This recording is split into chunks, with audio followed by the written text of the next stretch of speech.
Assalamualaikum. Good morning, students. Standard 7 subject English. Last period માં આપણે અનુલેખન transcription વિશે અભ્યાસ કરી લીધો.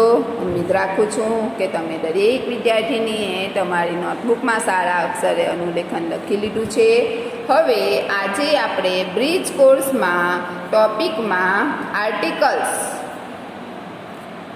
એટલે કે એ એન અને ધી વિશે અભ્યાસ કરીશું. એ એન્ડ એ આપણે સૌ જાણીએ જ છીએ, 5મા ધોરણથી આપણે આર્ટિકલ શીખતા આવ્યા જ છીએ. અત્યારે ફક્ત તમારે રિવિઝન જ કરવાનું છે, પણ છતાં પણ આપણે ભૂલી ગયા છીએ. તો વ્યવસ્થિત રીતે હું તમને સમજાવું છું, તમારે સારી રીતે સમજવાનું રહેશે અને તમારી નોટબુકમાં લખવાનું રહેશે. જુઓ બેટા, અહીંયા ધ્યાન આપજો. આર્ટિકલ્સને ગુજરાતીમાં શું કહેવાય? ઉપપદ. શું કહેવાય? ઉપપદ. આર્ટિકલ્સના કુલ 2 પ્રકાર છે. આર્ટિકલના કેટલા પ્રકાર છે? 2. અનિશ્ચિત અને નિશ્ચિત. ચોક્કસ અને અચોક્કસ. જુઓ, આર્ટિકલ એ અને એન અનિશ્ચિત છે, જ્યારે ધ નિશ્ચિત છે. એ અને એનનો ઉપયોગ અચોક્કસ વાક્યમાં, અચોક્કસ જ્યાં હોય ત્યાં આપણે એ અને એનનો ઉપયોગ કરીએ, જ્યારે ધને શું કહેવાય? નિશ્ચિત, ચોક્કસ છે. એક્ઝામ્પલ, હું તમને એક્ઝામ્પલ દ્વારા સમજાવું. This is a tree. આ વૃક્ષ છે. હવે એ યાદ રાખવાનું છે કે અહીંયા એ આર્ટિકલ કેવી રીતે આવ્યો? કેવી રીતે આવ્યો? આપણે સૌ નિયમ જાણીએ જ છીએ કે જે વાક્યમાં શબ્દનો પહેલો અક્ષર સ્વરથી શરૂ થતો હોય અને તેનો ઉચ્ચાર પણ સ્વરથી થતો હોય તો આપણે ત્યાં એનનો ઉપયોગ કરીશું. અને જે વાક્યમાં શબ્દનો ઉચ્ચાર વ્યંજનથી થતો હોય અને તેનો ઉચ્ચાર પણ વ્યંજનથી જ થતો હોય તો ત્યાં આપણે અ આર્ટિકલ મૂકીશું. જુઓ, this is a tree. T શું છે? વ્યંજન. વ્યંજન એટલે કે કન્સોનન્ટ. ઇંગ્લિશમાં શું કહેવાય? કન્સોનન્ટ. વ્યંજન છે એટલે આપણે શું મૂકીશું? અહીંયા અ આર્ટિકલ મૂકીશું. અહીંયા સ્વર. એપલ. એપલ. અ શું છે? સ્વર. સ્વર એટલે વોવેલ, એટલે અહીંયા આવશે એન આર્ટિકલ. ખ્યાલ આવે છે? આ વૃક્ષ છે, આ સફરજન છે. This is a pen. આ પેન છે. એક જ છે એટલે ઇઝનો ઉપયોગ થયો. અને હંમેશા એટલું યાદ રાખવાનું છે, એક વચનમાં જ આર્ટિકલ વપરાય, બહુવચનમાં કોઈ આર્ટિકલ આવશે નહીં. એ તમારે ધ્યાનમાં રાખવાનું છે. જો અહીંયા એપલ્સ હોય તો આપણે ધીઝ આર એપલ્સ એમ લખીશું. એક વચનમાં આર્ટિકલ વપરાય. ટૂંકમાં એટલું યાદ રાખવાનું છે. This is a pen. આ પેન છે. It is on the table. તે ક્યાં છે? ટેબલ પર છે. ચોક્કસ છે, આપણને ખબર જ છે એટલે અહીંયા ધનો ઉપયોગ થયો. ખ્યાલ આવે છે? હવે આપણે આર્ટિકલની સમજૂતી મેળવીએ. સૌથી પહેલાં આપણે આર્ટિકલ એ અને એન વિશે શીખીશું. આર્ટિકલ એ અને એન. ગણી શકાય તેવી અચોક્કસ કે અનિશ્ચિત વ્યક્તિ, વસ્તુ કે પ્રાણીનો ઉલ્લેખ કરીએ ત્યારે તેવા નામની પહેલાં અનિશ્ચિત આર્ટિકલ એટલે કે એ અને એનનો ઉપયોગ કરવામાં આવે છે. ગણી શકાય, જે આપણે ગણી શકીએ. બુક્સ ગણી શકીએ, ગર્લ્સ ગણી શકીએ, ચોક ગણી શકીએ. જે વસ્તુ આપણે ગણી શકીએ ત્યાં આપણે એ અને એનનો આર્ટિકલનો ઉપયોગ કરીએ. બરાબર? વ્યક્તિનું નામ હોય, વસ્તુ હોય કે પ્રાણી હોય. કેટ તો આપણે ગણી શકીએ, તેવા નામની આગળ આપણે એ કે એનનો ઉપયોગ કરીશું. બરાબર? જ્યારે અનિશ્ચિત આર્ટિકલ એ કે એન ઉપયોગ કરવામાં આવે છે ત્યારે તેવા નામની પછી આવતું સામાન્ય નામ હંમેશા એક વચનમાં હોય છે. અગાઉ સમજાવ્યું એ પ્રમાણે કે આર્ટિકલનો ઉપયોગ હંમેશા એક વચનમાં થાય, બહુવચનમાં થશે નહીં. બોયઝ છોકરાઓ, તો અ બોયઝ આવશે નહીં. ટેબલ, ટેબલ્સ, ટેબલ લખીશું પણ ટેબલ્સ લખી શકાશે નહીં. ગણી શકાય એક વચનમાં આપણે એ કે એન આર્ટિકલનો ઉપયોગ કરીશું. એક્ઝામ્પલ જુઓ. રોજ આપણે ગણી શકીએ છીએ રોઝ. રોઝીસ લખ્યું હોય તો આપણે આર્ટિકલનો ઉપયોગ કરી શકીએ નહીં. જુઓ આ આર શું છે? કન્સોનન્ટ એટલે કે વ્યંજન, એટલે આર્ટિકલનો ઉપયોગ કરવામાં આવ્યો. પહેલો અક્ષર જોવાનો AEIOU હોય તો એન મૂકવાનો, પણ તેનો ઉચ્ચાર પણ જોવાનો. એન ઇંક પોટ, ઈથી ઉચ્ચાર થાય છે અને આઈ આપેલું છે એટલે એનનો ઉપયોગ કરવામાં આવ્યો. ડોક્ટર, ડોગ, ખ્યાલ આવે છે? એ જ પ્રમાણે નેક્સ્ટ જુઓ. જો સામાન્ય નામ એક વચન હોય અને તેનો ઉચ્ચાર વ્યંજનથી થતો હોય તો આર્ટિકલ એ વપરાય છે. સમજાવ્યું ને મેં આગળ? વ્યંજનથી શરૂ થતો હોય અને ઉચ્ચાર પણ વ્યંજનથી થતો હોય તો આપણે એનો ઉપયોગ કરીશું. એક્ઝામ્પલ. ડસ્ટર, ડી જુઓ, DBH આ બધા શું છે? વ્યંજન, અને એનો ઉચ્ચાર પણ વ્યંજનથી થાય છે એટલે આપણે આર્ટિકલ મૂકીશું. Duster, boat, hotel, carpenter. એ જ પ્રમાણે એક બીજું એક્ઝામ્પલ બોલું તમને હું.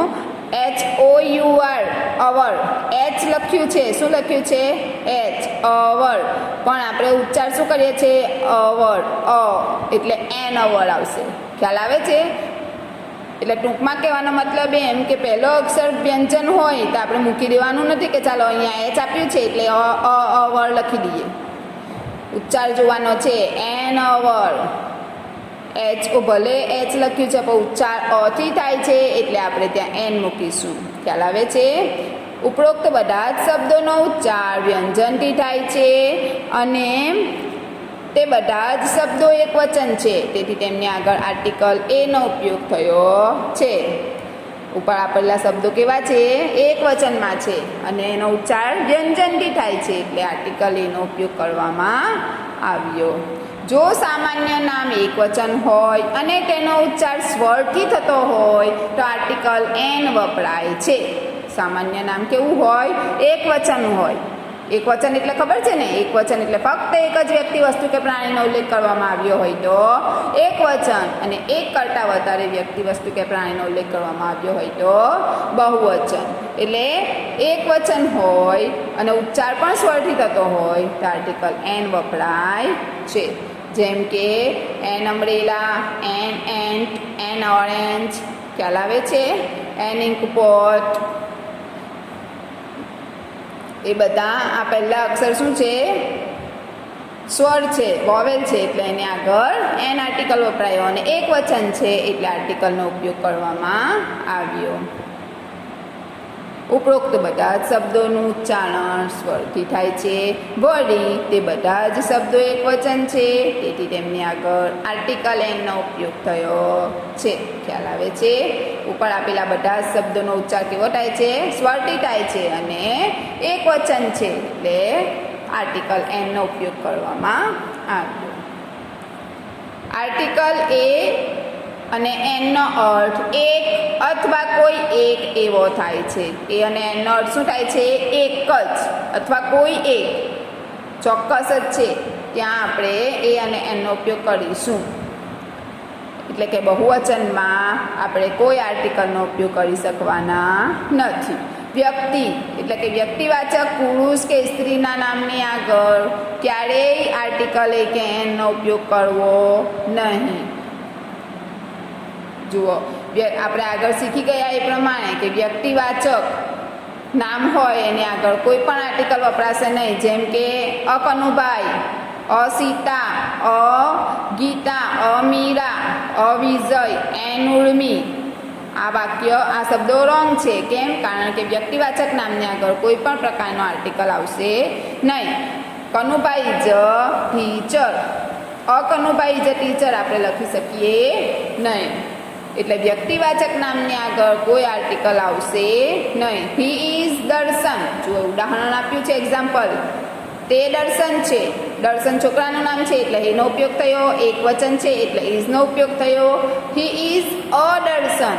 અ દર્શન આવશે નહીં. આ વાક્ય ખોટું છે. જુઓ, બંને વાક્યમાંથી વાક્ય નંબર 1 સાચું છે, જ્યારે વાક્ય નંબર 2 ખોટું છે. ખ્યાલ આવે છે? વાક્યમાં વિશેષણ પછી, હવે નેક્સ્ટ નિયમ જુઓ કે વાક્યમાં વિશેષણ પછી જાતિવાચક સામાન્ય નામનો ઉપયોગ થયો હોય તો વિશેષણના પ્રથમ અક્ષરના ઉચ્ચાર મુજબ આર્ટિકલ એ કે એન મુકાય છે. વાક્યમાં વિશેષણ એટલે કે એડજેક્ટિવ, એના પછી જાતિવાચક સામાન્ય નામનો ઉપયોગ થયો હોય તો પહેલા અક્ષરનો જે ઉચ્ચાર થતો હોય એના આધારે આપણે એ કે એનનો ઉપયોગ મૂકીશું. જુઓ અહીંયા, જો વાક્યમાં વિશેષણ પછી જાતિવાચક સામાન્ય નામનો ઉપયોગ ના થયો હોય તો વિશેષણ પહેલાં કોઈ આર્ટિકલ મૂકવામાં આવતું નથી. એક્ઝામ્પલ જુઓ તો ખ્યાલ આવશે તમને. She is fat girl. She is a fat girl. આ વાક્ય આ શું છે? વિશેષણ. અને વિશેષણ પછી સામાન્ય નામ આપ્યું છે એટલે આપણે અનો ઉપયોગ કર્યો. જ્યારે અહીંયા જુઓ, વિશેષણ પછી કોઈ નામ આપવામાં આવ્યું નથી એટલે અહીંયા અનો ઉપયોગ કરીએ છીએ પણ આવશે નહીં. જેમ કે અહીંયા સી ઇઝ ફેટ, આટલું લખો તો રાઈટ, પછી ઇઝ અ ફેટ લખશો તો રોંગ. ખ્યાલ આવે છે? She is a fat wrong આવશે. તો આ આર્ટિકલ વિશે આપણે સમજૂતી મેળવીએ. અહીંયા એ અને એન વિશે, ધ વિશે આપણે આવતીકાલે સમજીશું. અત્યારે જે કંઈ પણ મેં લખ્યું છે એ બધું જ તમારે તમારી અંગ્રેજી વિષયની નોટબુકમાં સારા અને સુંદર અક્ષરે ડેટ એન્ડ ડે સાથે લખવાનું છે.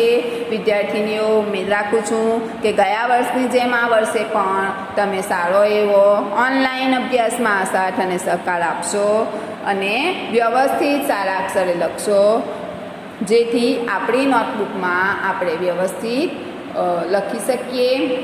અને જે કંઈ પણ મેં અહીંયા લખાવ્યું એ તમારે સારી રીતે લખી લેવાનું છે. Thank you.